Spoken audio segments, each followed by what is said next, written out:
We stay in Scotland for today's podcast. We are going to meet a man called William Topaz McGonagall. Most people agree that he was the worst poet ever in the English language. He was born in 1825. His father was a cotton weaver who had to move from town to town in Scotland to find work. Young William spent only 18 months at school before he too had to go and work in the mills and factories. He became a jute weaver in Dundee, a town on the east coast of Scotland. Jute is the fibre which is used to make sacks. In the 19th century, Dundee was the centre of the jute industry in Britain. It was in 1877, when William was 52 years old, that he suddenly discovered that he was a poet. Not just a poet, a great poet, possibly the finest poet since Shakespeare. Over the next 25 years, William McGonagall wrote a large number of poems. He wrote about the great public events of the day, like the attempt to assassinate Queen Victoria and the funeral of the Emperor of Germany.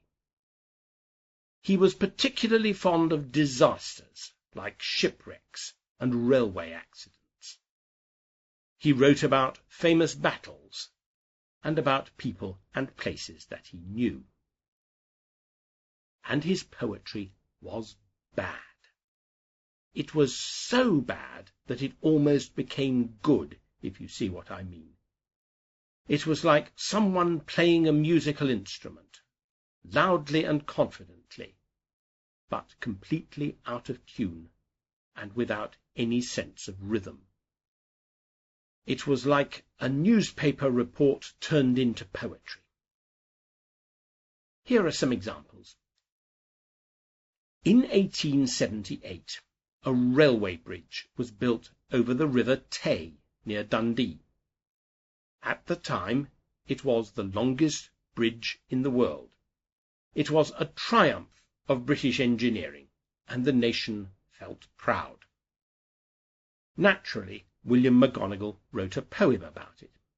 It began, "Beautiful railway bridge over the silvery Tay, with your numerous arches and pillars in so grand array, and your central girders, which seem to the eye to be almost towering to the sky." Less than 2 years later, the Tay Bridge collapsed in a storm while a train was passing over it.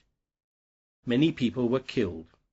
McGonagall wrote, "Beautiful railway bridge over the silvery Tay.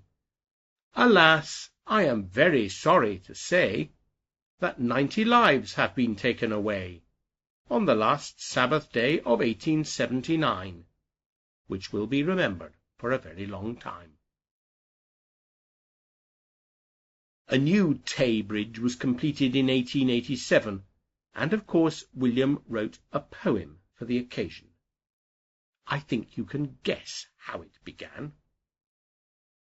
"Beautiful new railway bridge over the silvery Tay, with your strong brick piers and buttresses in so grand array, and your 13 central girders, which seem to my eye strong enough all windy storms to defy." William McGonagall organized public events where he would read his poetry. They were very popular. People came to laugh at his poems and throw rotten fruit and vegetables at him.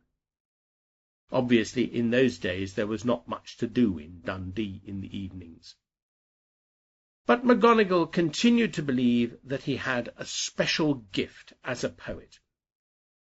His fame as a bad poet spread throughout Scotland, and then in the rest of Britain and in the British Empire. But his poetry did not make him rich, and he died penniless in Edinburgh in 1902. He has never been forgotten, however. His books of poetry have been reprinted regularly. Last week, a manuscript of some of his poems was sold at auction for thousands of pounds. People still read his poems today and smile. Goodbye.